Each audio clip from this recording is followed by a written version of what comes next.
Bismillah ar-Rahman ar-Rahim, chères sœurs, chers frères, assalamu alaikum wa rahmatullahi wa barakatuh. C'est un live de questions-réponses sur Telegram Messenger. Si vous voyez ce live sur YouTube, c'est un live de questions-réponses que je fais en fait chaque samedi, tous les samedis à 19h30, l'heure de la France, sur notre chaîne Le Chiisme, sur la plateforme Telegram Messenger.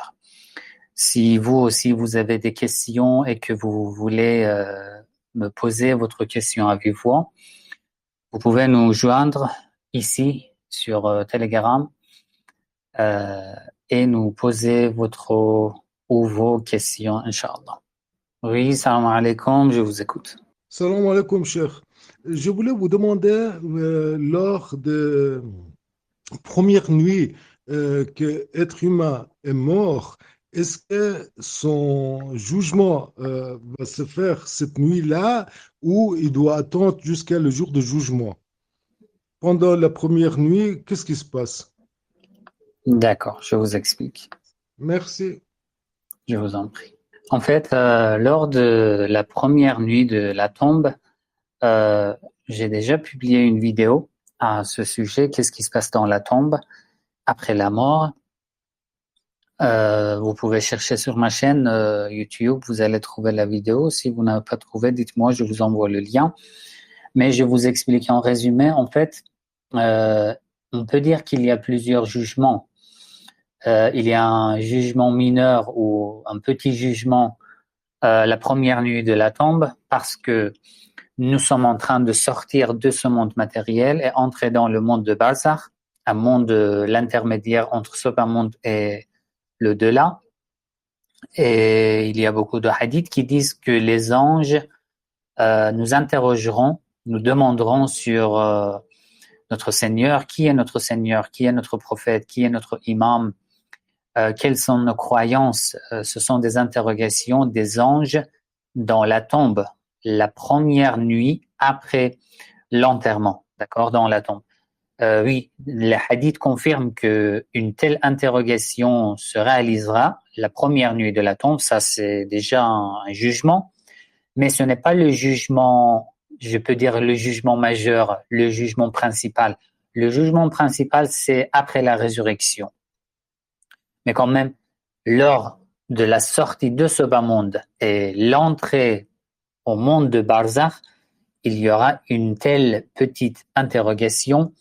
C'est pour ça que lorsque on enterre quelqu'un, un musulman, vous savez qu'un des actes conseillés à faire lorsque tu enterres quelqu'un, tu enterres un musulman ou une musulmane, c'est ça, que lorsque tu mets le corps dans la tombe, avant de remplir la tombe, lorsque tu mets le corps dans la tombe, il faut mettre sur l'épaule droite le corps d'un musulman ou d'une musulmane. Avant de remplir la tombe, tu ouvres le visage du corps de défunt et après, il y a une invocation à réciter. C'est quelle invocation? L'invocation qui est conseillée, en fait, cette invocation est mentionnée dans le livre Mafatih al-Janan aussi, les clés du paradis. Le contenu de cette invocation, c'est ça, que tu interroges ce croyant ou cette croyante qui est dans la tombe que tu veux enterrer. Tu lui demandes des questions et tu essayes de faire comprendre à ce défunt que qui est son Seigneur, qui est son prophète, c'est quoi son livre, à quel livre divin il croit, et après, qui est son imam. Après, dans certains passages de cette invocation, on dit si les anges ce soir sont venus et t'ont demandé qui est ton Seigneur, qui est ton prophète, quel est ton livre, quel est le livre à quoi tu crois, quels sont tes imams, réponds aux anges que Allahu Rabbi, Allah est mon Seigneur, le prophète Mohammed est mon prophète, le Coran est le livre saint que je crois.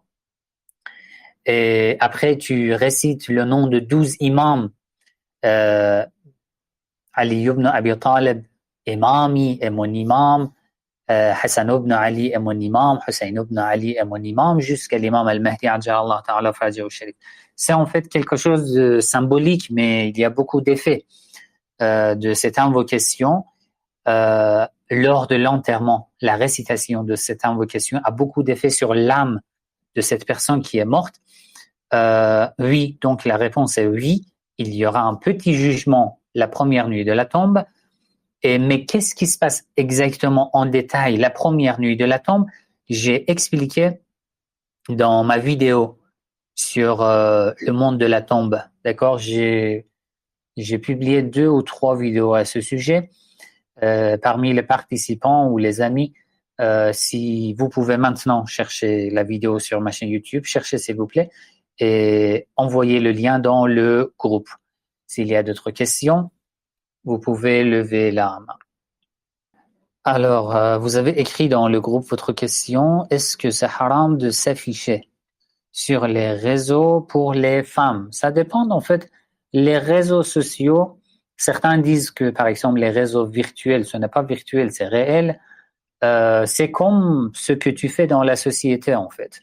Tu sors de la maison, tu vas au travail, tu as beaucoup de communication, de conversation avec les hommes, mais tu respectes quand même les règles de l'islam, les règles islamiques, les limites islamiques qu'il y a pour une communication entre une femme musulmane et un homme.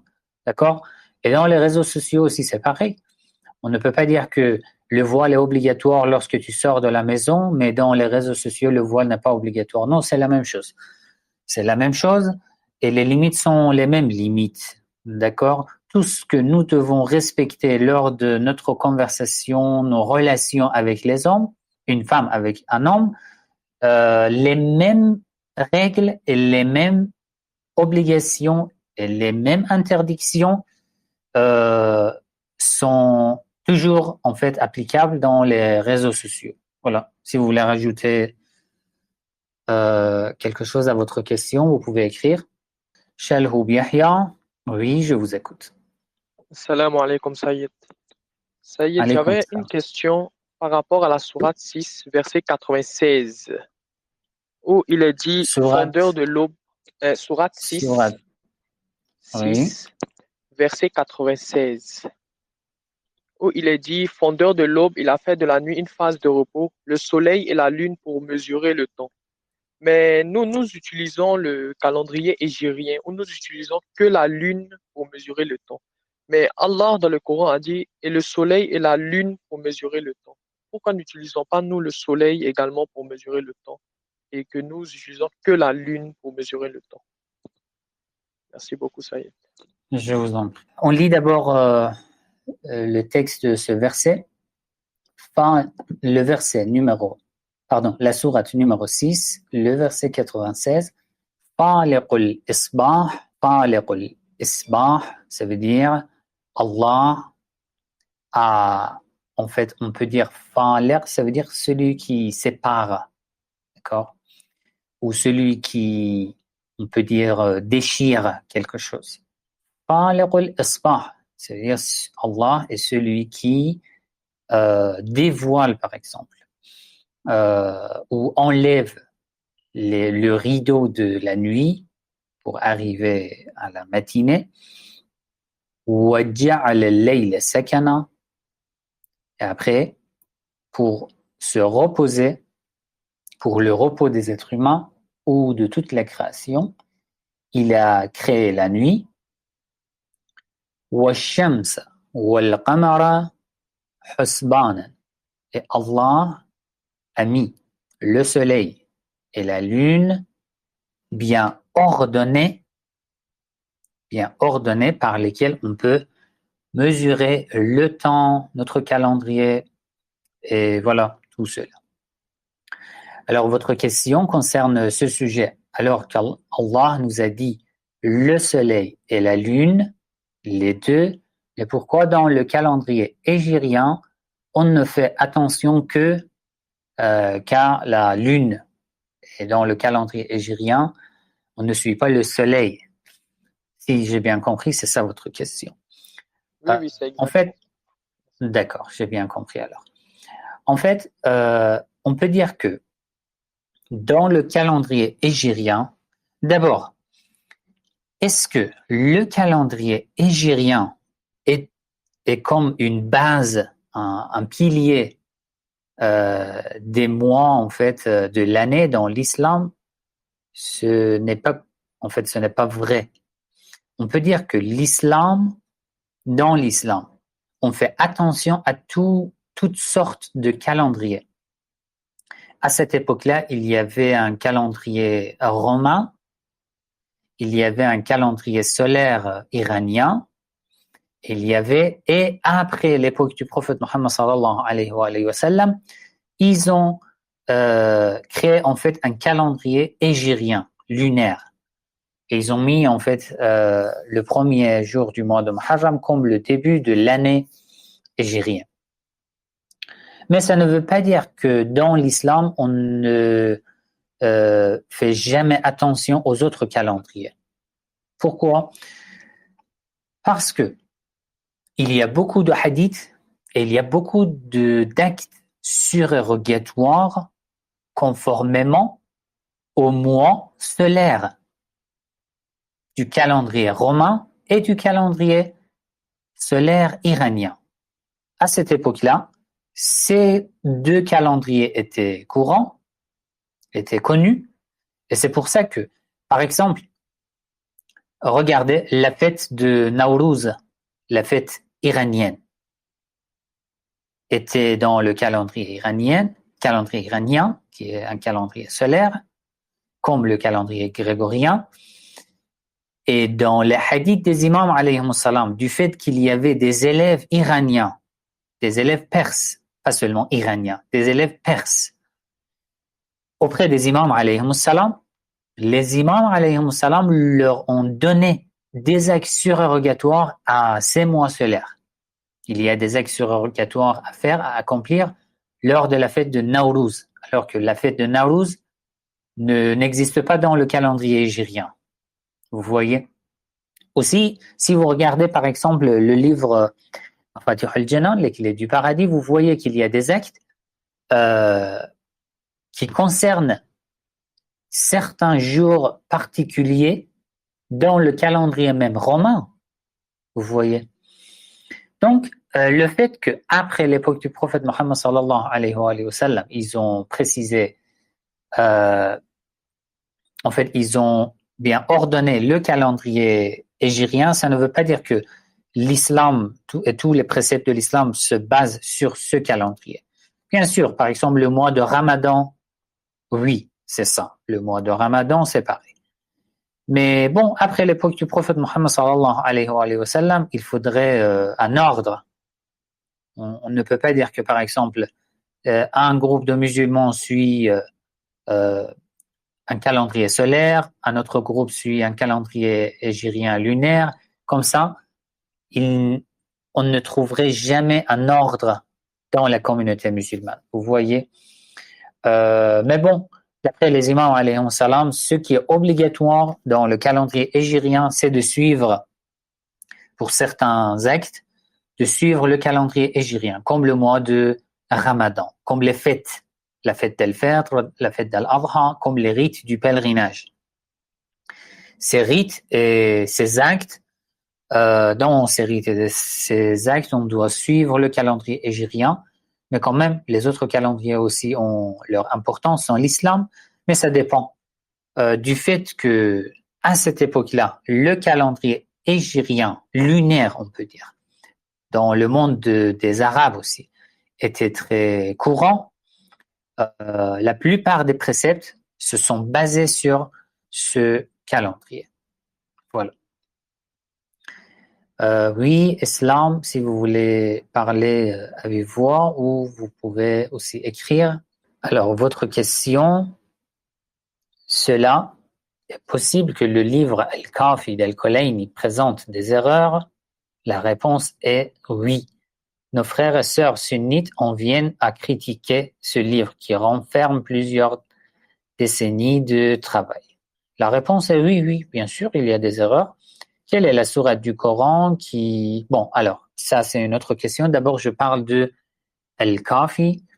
Je note votre question.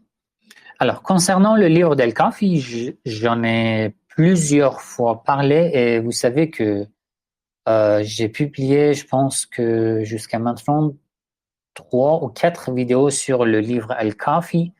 Vous pouvez regarder le playlist Les sciences sur Hadith sur ma chaîne YouTube. Vous allez trouver cette vidéo. Le livre Al-Kafi et toutes les sources de Hadith, sunnites et chiites. Ces livres sont, les narrations de ces livres sont recueillies par les êtres humains qui ne sont pas infaillibles. Cheikh Al-Kulayni, c'est un grand savant chiite, mais il n'est pas infaillible. Il y a des erreurs, oui, il y a des erreurs. Il y a des narrations inauthentiques dans ce livre, oui, il y a des narrations inauthentiques dans ce livre. Comme comme toutes les sources sunnites, dans toutes les sources de hadith, sunnites et chiites, ou les sources historiques, il y a des narrations inauthentiques. D'accord? Il y a beaucoup de narrations inauthentiques. Et il y a des narrations qui sont authentiques d'après un groupe de savants, mais qui ne sont pas authentiques d'après un deuxième groupe de savants. J'en ai parlé dans mes vidéos que j'ai publiées sur le livre Al-Kafi. Pourquoi? Parce que les narrateurs, par exemple, tu regardes une chaîne de transmission, tu découvres que un narrateur dans cette chaîne de transmission n'est pas authentique. Tu ne peux pas faire confiance 100% au texte de ce hadith, de cette narration, tant que le contenu de ce hadith n'est pas confirmé par le Coran. Vous voyez, dans toutes les sources hadith, il y a des erreurs, il y a des narrations inauthentiques, et c'est pour ça que nous avons besoin des savants pour, on peut dire, pour analyser le contenu, la chaîne de transmission, les signes, et comparer le contenu de ces narrations avec l'intégralité du Coran. Et voilà, c'est un grand travail qu'un savant, qu'un expert, un professionnel dans les sciences du hadith fait. D'accord? Ça, c'est votre première question. Votre deuxième question, quelle est la sourate du Coran qui apaise le cœur contre la dépression? J'ai eu une question, je peux dire pareille, la semaine dernière, sur laquelle j'ai parlé la semaine dernière. Je vous explique. En fait, j'ai dit la semaine dernière aussi que le Coran, l'intégralité du Coran est une guérison et une miséricorde pour les croyants. L'intégralité du Coran. Il n'y a aucun doute. Allah dit Fihi shifa'un wa rahma. Dans le Coran, il y a de la guérison et la miséricorde. Ça, c'est sûr. Peut-être certaines sourates ont beaucoup de bienfaits sur un sujet particulier, mais c'est l'intégralité du Coran qui est une guérison, qui apaise le cœur. Pourquoi? Parce que Allah dit dans le Coran, Ala bi-dhikrillah tatma'innul qulub. Grâce au rappel de Dieu se tranquillisent les cœurs. Le rappel de Dieu. Et l'intégralité du Coran, c'est le rappel de Dieu. N'importe quel verset du Coran, n'importe quelle sourate du Coran, n'importe quel chapitre du Coran est le rappel de Dieu, est considéré comme rappel de Dieu et apaise le cœur. D'accord? Notre vision doit être comme ça, que c'est une révélation, c'est la parole de Dieu, l'intégralité du Coran. Il n'y a pas de différence entre, par exemple, le premier verset de la sourate Al-Fatiha ou, par exemple, le dernier verset de la sourate Al-A'raf, par exemple. L'intégralité du Coran, c'est la parole de Dieu, est efficace et apaise le cœur contre la dépression et voilà, contre, comme Allah dit, ça c'est une guérison, l'intégralité du Coran. Alors, si je souffre de la dépression, l'intégralité du Coran est une guérison contre ma dépression. Bon, en tous les cas, il y a des versets illustres dans le Coran, comme Ayatul Kursi, qui est très connu. Oui, Ayatul Kursi, si vous voulez, par exemple, vous me demandez un verset comme référence, je peux vous donner Ayatul Kursi dans la sourate Al-Baqarah, Allahu la ilaha illa huwa al-hayy al-qayyum, jusqu'à la fin. Ça, c'est très efficace. Votre troisième question, vous avez écrit Islam. Est-ce que les signes du mauvais œil existent? Si oui, comment faire pour s'en sortir? Le mauvais œil existe, est vrai? Oui, le mauvais œil est vrai. Les signes du mauvais œil existent? La réponse est oui, ça c'est vrai. Je vous promets, en fait, ce sujet fait partie de la liste de mes vidéos, mes prochaines vidéos. Je vais faire, Inch'Allah, une vidéo bien détaillée sur le mauvais œil, mais maintenant aussi je vous explique. Il y a beaucoup de hadiths et il y a des versets du Coran jusqu'à la fin. Il y a des versets qui concernent le mauvais œil. D'accord? Le verset numéro 51 de la sourate Al-Qalam. D'accord? La plume. Le verset numéro 51. D'après quelques narrations des imams alayhim salam, ce verset aussi concerne le mauvais œil. Le même verset est une solution contre le mauvais œil. La récitation de ce verset. Le verset numéro 51 de la sourate Al-Qalam. Le fait de réciter ce verset et le fait de l'écrire sur un papier et le garder toujours, par exemple, en poche, vous pouvez le garder dans votre sac, il n'y a pas de problème. Ça, c'est très efficace. Et je lis le texte de ce verset, c'est le verset avant-dernier de la sourate Al-Qalam. وَإِنْ يَكَادُ الَّذِينَ كَفَرُوا, peu s'en faut que ceux qui mécroient, لَيُزْلِقُونَكَ بِأَبْصَارِهِمْ, ne te transpercent par leur regard. لَمَّا سَمِعُوا الذِّكْرَ, quand ils entendent le Coran. وَيَقُولُونَ إِنَّهُ لَمَجْنُونَ, ils disent, il est certes fou. Ça, c'est un verset que, d'après plusieurs narrations, a été révélé concernant le mauvais œil. La récitation de ce même verset aussi est une solution pour, en fait, se sauver des effets du mauvais œil. Il y a d'autres solutions aussi, des autres invocations. Le dhikr de la hawla wa la quwwata illa billah, il n'y a de force ni de pouvoir qu'en Allah. La récitation de ce dhikr aussi est très efficace. Et en tous les cas, en général aussi, le fait de donner de l'aumône, sadaqa, est très efficace pour se protéger en fait contre les effets du mauvais œil. Oui, Shalhoub Yahya, je vous écoute. Oui, Saïd, j'avais une deuxième question par rapport à la Raj'a. Est-ce que cette croyance n'est pas contre un verset du Coran qui a, genre, vous nous avez dit, il y a un verset du Coran qui a dit, on a 3 vies et 2 morts. Est-ce que cette croyance n'est pas contre le Coran? Merci beaucoup, Saïd. Je vous en prie. Non, en fait, le verset dont je vous ai parlé, que nous avons 3 vies et 2 morts, ça c'est une règle générale pour toute l'humanité. Mais comme je vous ai expliqué dans le dernier épisode de mes podcasts Leçons chiites sur la Raj'a, le retour, je vous ai dit que la Raj'a se réalisera pour 2 groupes particuliers des êtres humains. les vrais croyants et les vrais incroyants. Donc, ça sera une exception. Alors que la règle générale reste toujours, comme ce que je vous ai expliqué, dans le tafsir des versets de la sourate Al-Baqarah, qu'il y a 3 vies et 2 morts.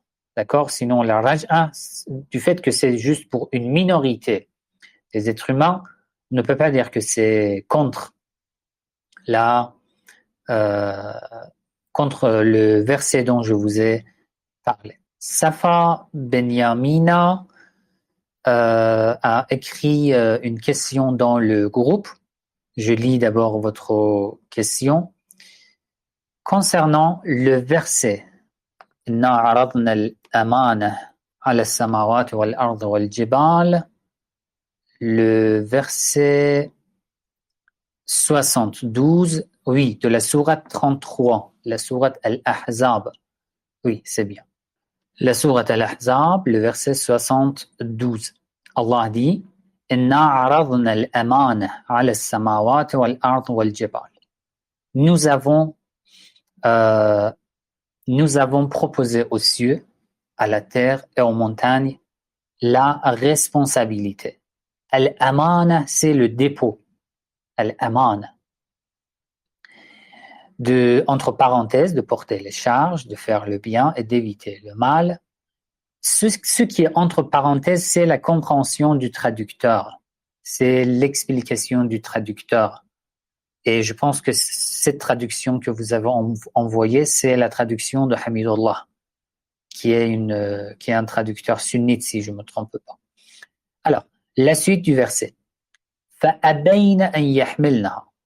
Les cieux, la terre et les montagnes ont refusé, ils ont refusé de la porter ou d'accepter ce dépôt, cette responsabilité. Et ils ont eu peur. وَأَشْفَقْنَ مِنْهَا. Et le fait d'accepter une telle responsabilité était très lourd pour les cieux, la terre et les montagnes. وَحَمَلَهَا الْإِنسَانُ. Mais l'homme l'a accepté. إِنَّهُ كَانَ ظَلُومًا جَهُولًا. L'homme a accepté car l'homme est très injuste et très ignorant. Alors, votre question, quelle est cette responsabilité? En fait, il y a beaucoup de hadiths concernant ce verset. C'est quoi ce dépôt, cette responsabilité qu'Allah a présentée aux cieux, aux montagnes et à la terre, mais ils n'ont pas accepté. Mais l'homme a accepté. Pourquoi les cieux, la terre, les montagnes ont eu peur de l'accepter? Parce qu'ils savaient que cette responsabilité est tellement lourde qu'ils ne peuvent pas l'accomplir comme il faut. Mais du fait que l'homme est toujours, d'après ce verset, l'homme est toujours injuste à l'égard de lui-même, à l'égard de son ego, de son âme, l'homme l'a accepté. Mais l'homme ne savait pas la réalité de cette responsabilité. C'est quoi cette responsabilité? C'est, d'après les hadiths, la croyance en la wilaya et l'imam des imams alayhi salam. C'était tellement lourd, et le statut du califat, d'être le représentant de Dieu sur terre. Allah dit dans la sourate Al-Baqarah وَإِذْ قُلْنَا لِلْمَلَائِكَةِ إِنِّي جَاعِلٌ فِي الْأَرْضِ خَلِيفَةً. Allah dit, j'ai parlé du tafsir de ce verset dans ma dernière vidéo du tafsir de la sourate Al-Baqarah sur YouTube. Allah dit aux anges, je vais mettre un calife sur terre. Les anges ont dit, oh Allah, tu vas mettre quelqu'un sur terre qui qui va faire couler le sang, qui va être violent, injuste. Vous voyez, même les anges aussi savaient que c'est très lourd et que l'homme ne peut pas réussir dans cette responsabilité. Allah a dit, je sais ce que vous ne savez pas. Inni a'lamu ma la ta'lamun. Je vous propose de regarder cette vidéo que j'ai publiée sur YouTube dans le playlist de l'interprétation du Coran. Mais en tous les cas, l'homme l'a accepté. Allah savait que parmi les êtres humains, il y a des hommes qui pourront l'accomplir comme il faut. Mais même si la majorité des êtres humains reste toujours injuste, mais il y a une minorité qui pourront l'accomplir comme il faut. Et ça, c'est la responsabilité de la khilafa, la représentation de Dieu sur terre, l'imam et la wilaya. Le fait de devenir le calife de Dieu, comme les imams alayhi salam, et pour leurs adeptes, le fait de rester fidèle à l'égard du prophète, des prophètes et des imams alayhi salam. Ce verset parle de ce dépôt. Oui, Shalhoub Yahya. Oui, Saïd, j'avais également une question par rapport à la sourate Al-Ahqaf, verset 12, où il est dit وَمِنْ قَبْلِهِ كِتَابُ مُوسَى إِمَامًا وَرَحْمَةً. Il y a dans un de vos lives précédents, vous avez dit qu'on ne peut pas interpréter imaman par exemple, registre. Mais ici, est-ce que le Coran ne le fait pas en disant Kitabu Musa imaman wa rahmatan? Merci beaucoup, Saïd. Alors, le verset 12 de la sourate Al-Ahqaf, la sourate numéro 46. وَمِنْ قَبْلِهِ كِتَابُ مُوسَى إِمَامًا وَرَحْمَةً.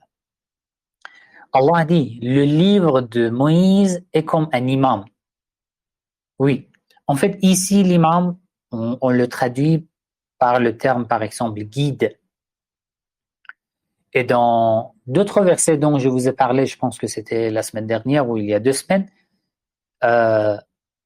nous avons parlé d'un verset dans lequel les traducteurs ont changé totalement la définition de l'imam par, en fait, un terme qui n'était pas vraiment conforme au contenu du Coran. Ici, dans ce contexte, dans ce verset, le verset 12 de la sourate Al-Ahqaf, c'est bien clair la signification de ce verset. Kitabu Musa imaman, le livre de Moïse est un guide, un imam. Ici, l'imam signifie un guide. Ça, c'est clair. Mais dans d'autres versets, ils ont essayé de changer la définition du terme al-imam. C'est pour ça que j'ai parlé de ce sujet. Voilà. Alors, il y a une autre question dans le groupe. Safa Benyamina. Notre prophète Muhammad sallallahu alayhi wa sallam et nos chers imams se sont mariés avec plusieurs femmes, environ entre 7 et 9 femmes, durant leur vie. Étaient-ils mariés à ces femmes en même temps, ou bien ont-ils divorcé, ou bien leurs femmes ont perdu la vie? En fait, concernant le prophète Muhammad sallallahu alayhi wa sallam, c'était en même temps, parce que pour le prophète Muhammad sallallahu alayhi wa sallam, c'était une exception. Seul le prophète avait le droit d'épouser un tel nombre de femmes en même temps.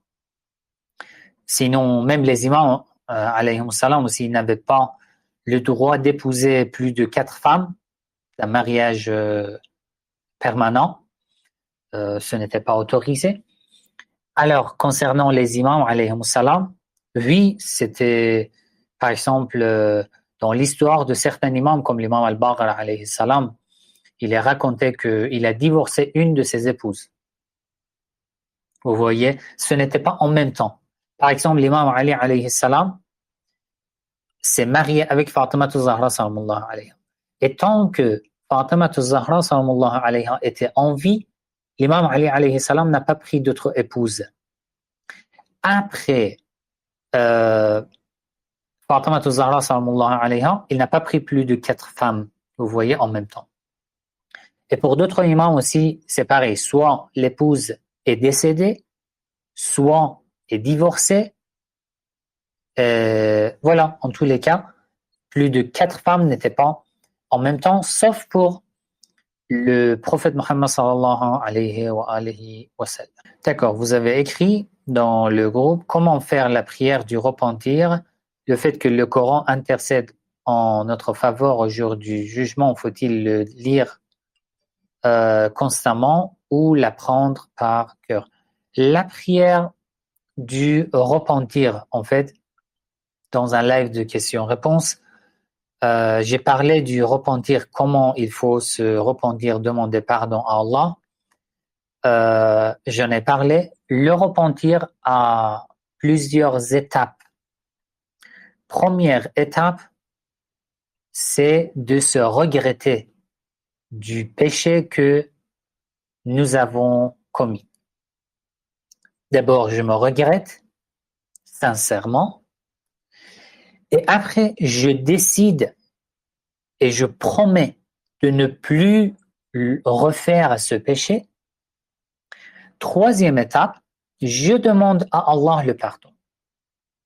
Vous voyez, 3 étapes importantes.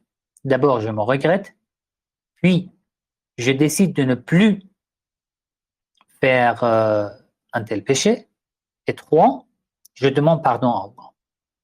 Alors, le fait de demander pardon à Allah, je peux le faire juste en disant « Oh Allah, pardonne-moi » Astaghfirullah Rabbi wa atubu ilayh, en arabe, en français, il n'y a pas de différence. Ou je peux accomplir une prière. Je peux accomplir une prière tout simplement comme la prière du matin, une prière surrogatoire, une prière de 2 rak'ah, tout comme la prière du matin. Et lorsque j'ai accompli la prière, à la fin, lorsque j'ai terminé la prière, je demande à Allah, oh Allah, pardonne-moi. Je me suis regretté, j'ai décidé de ne plus refaire ce péché et je te demande le pardon. Voilà, c'est tout concernant la prière du repentir. Votre deuxième question, vous avez demandé sur l'intercession du Coran.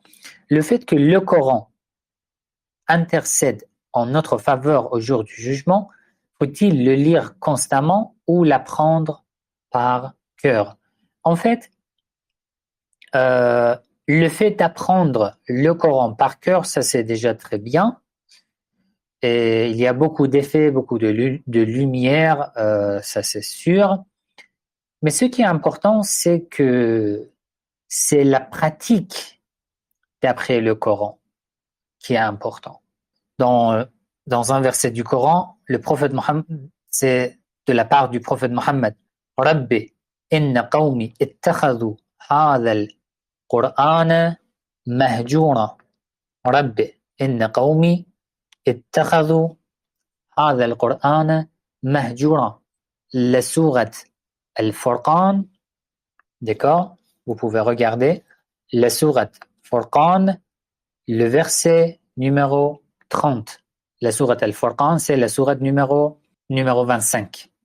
وقال الرسول, l'envoyé de Dieu a dit, Ya Rabbi inna qawmi ittakhadhu hadha al-Qur'ana mahjura. Oh mon Seigneur, mon peuple a mis le Coran à côté et ne le suit plus. Ce qui est important, c'est l'obéissance au Coran. Si j'obéis au Coran, si ma pratique, mes croyances, mon comportement, ma conduite est conformément aux enseignements du Coran, dans ce cas, le Coran m'intercède en ma faveur au jour du jugement dernier. Mais si, par exemple, j'apprends le Coran par cœur, mais mon comportement n'a rien à voir avec les enseignements du Coran, je n'ai pas une bonne conduite avec la famille, avec tout le monde, je ne suis pas pratiquant, mais quand même j'ai appris le Coran par cœur. Dans ce cas, le Coran ne va pas m'intercéder au jour du jugement dernier. Cette phrase est connue. Rabb ta'al al-Qur'an wa al-Qur'anu yal'anu. il y a tellement de récitateurs du Coran que le Coran les maudit au jour du jugement dernier.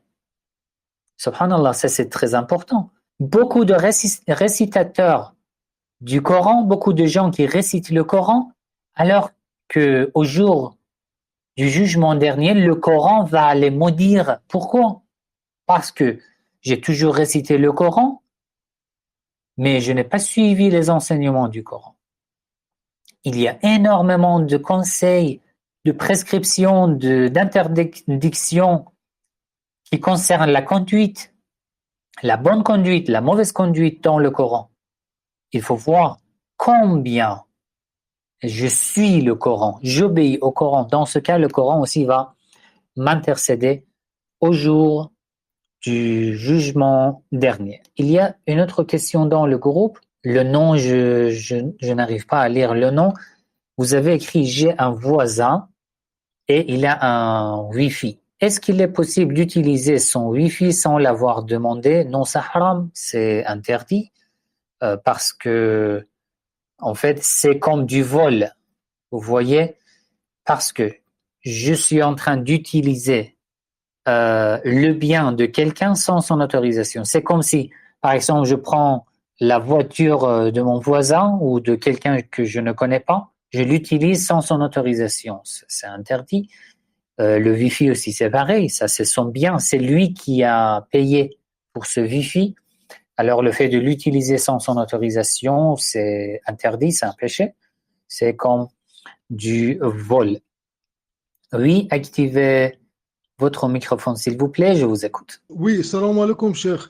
En fait, à propos de ma question que je vous ai posée tout à l'heure, donc le défunt, la première nuit de la tombe, ne va pas connaître son destin, sa place en fait. Est-ce qu'il va au paradis ou à l'enfer? Il ne connaît pas, il ne va pas connaître. Oui, je vous explique. En fait, ça dépend. Au premier instant après l'enterrement, le défunt commence à apprendre sa situation. Comme je vous ai dit, regardez ma vidéo sur YouTube concernant la tombe et la première nuit de la tombe. Dans cette vidéo, je vous ai donné un hadith qui donne beaucoup de détails sur la première nuit de la tombe. Dès que l'homme est enterré, il va apprendre sa situation. Pourquoi? Parce que les anges viendront, d'après le hadith, il y a de la lumière et des ténèbres qui entrent dans la tombe. Les lumières sont ses bonnes œuvres, les ténèbres sont ses péchés. Après, comme je vous ai dit, un petit jugement se réalisera la première nuit après l'enterrement dans la tombe. Là, il va comprendre sa situation, où il en est. Mais est-ce que ça veut dire que, par exemple, si dans la première nuit de la tombe, il voit des ténèbres et qu'il est déçu, ça veut dire qu'il sera dans le feu de l'enfer? Non. Allah est pardonneur, Allah est le tout miséricordieux, Allah, on ne sait jamais, Allah pardonne aux derniers instants. Tu vois? Donc, oui, il voit sa situation.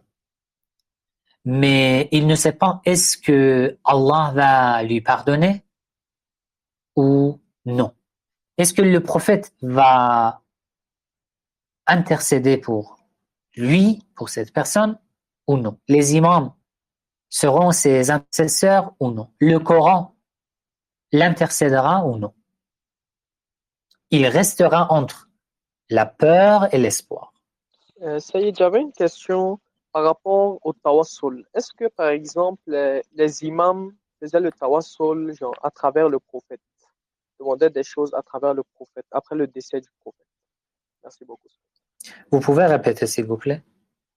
Oui, c'est par rapport au tawassul. Est-ce que Oui. les imams, alayhi salam, ils faisaient le tawassul par rapport au prophète, à travers le prophète? Ils demandaient des choses à Allah à travers le prophète, après le décès du prophète. D'accord, je vous explique. Oui, alors nous faisons le tawassul, nous demandons à Allah, grâce au statut du prophète et des imams alayhimus salam, en fait, par exemple, de nous pardonner ou de nous exaucer notre demande, etc. Mais est-ce que les imams eux-mêmes aussi faisaient le tawassul en mettant le prophète Mohammed sallallahu alayhi wa sallam comme l'intermédiaire entre eux et Allah? Bien sûr, je vous donne juste un exemple. Après, vous allez trouver beaucoup de paroles des imams alayhi wa sallam. Le livre de Sahifa as-Sajjadiyya, les invocations de l'imam as-Sajjad alayhi salam, qui a été traduit en français aussi, les psaumes de l'islam, sous-titre des psaumes de l'islam. Vous pouvez regarder dans, on peut dire, toutes les invocations de l'imam as-Sajjad alayhi salam, il a fait la même chose. Il demande à Allah grâce au nom, au statut du prophète Mohammed sallallahu alayhi wa sallam. Bien sûr, parce que le prophète, son statut, c'est particulier. C'est unique parmi les êtres humains dans le monde.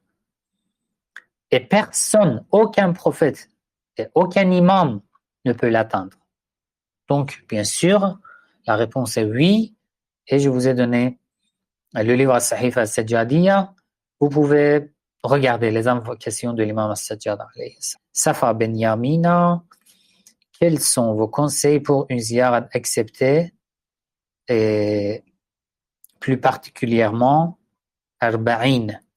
En fait, la ziyara, c'est une rencontre avec l'imam, avec un élu de Dieu. Une ziyarat acceptée, c'est une ziyarat dans laquelle tu te sens connecté, tu sens que ton cœur est connecté à ton imam. Tu sens que tu lui parles et qu'il te répond. D'accord? Et qu'il te répond. C'est ça une ziyarat acceptée. Le but d'une ziyarat, c'est de parler avec ton imam. C'est d'être en contact avec ton imam. C'est ça le but principal pour lequel on fait la ziyarat. Je vois certains frères, certaines sœurs, certains frères qui vont par exemple dans le mausolée d'un imam à Karbala, à Najaf, chez les autres imams ou ici en Iran à Mashhad. Dès qu'il arrive au mausolée, il commence à réciter des invocations sans connaître la signification de ces invocations, à accomplir beaucoup de prières, etc., etc., etc., alors qu'ils ont oublié qu'ils sont venus pour parler avec leur imam. Tout cela sont bien, la récitation des ziyaras, des invocations, la prière, mais est-ce que ce que tu fais t'aide à être en contact avec ton imam ou non? C'est ça qui est important. Essaye de connaître ton imam, essaye de parler avec lui, d'entendre sa voix.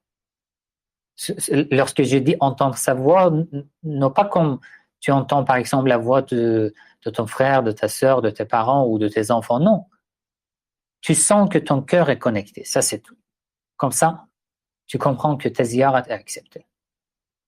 Alors, si c'est pour Al-Arba'in ou une autre occasion, il n'y a pas de différence. D'accord? Et la dernière question, peut-on faire les grandes ablutions avec les cheveux déjà mouillés? Il n'y a pas de problème à condition que lors des grandes ablutions, tu laves complètement la tête. D'accord? C'est sûr que ta tête, par exemple, maintenant est mouillée, mais du fait que la tête est mouillée, tu ne peux pas dire que bon, alors la tête est déjà mouillée, il n'y a pas besoin de la laver. Non, tu dois la laver même si elle est mouillée. Mais il n'y a pas de problème. Si tu laves lors des grandes ablutions, tu laves de nouveau la tête, il n'y a pas de problème. Voilà, c'est fini ce live de questions-réponses. Je vous remercie d'avoir participé à ce live. Je vous remercie pour votre soutien à tout ce que je fais, mes vidéos, mes articles, voilà, tout ce que je fais dans les réseaux sociaux. S'il vous plaît, si ce genre de contenu vous intéresse, je vous demande de me soutenir. Comment vous pouvez me soutenir? C'est juste, si vous regardez une de mes vidéos sur YouTube, n'oubliez pas de cliquer sur j'aime, partager les vidéos le plus largement possible. Chacun d'entre vous sont intégrés, vous êtes intégrés dans plusieurs groupes sur WhatsApp, Facebook, ou vous avez par exemple des pages sur Instagram et d'autres réseaux sociaux. Ça ne vous prend que quelques minutes de partager une des vidéos, de mes vidéos, avec votre entourage. Ça, c'est un grand soutien pour moi et je vous en suis reconnaissant. Voilà. Après, si vous êtes au courant, je publie certaines vidéos sur YouTube. Après, j'écris le contenu des vidéos sous forme de l'article. Et dans l'article, j'écris toutes les références. Et je publie les articles sur mon site, razvan.com. Vous pouvez regarder mes articles aussi dans la page des articles de ce site. Je mets toutes les références avec les sources et parfois je rajoute encore et encore des références et des sources qui pourront vous être utiles. Que Dieu vous garde, Inch'Allah, de tout mal. Je vous confie à Allah. Wassalamu alaikum wa rahmatullahi wa barakatuh.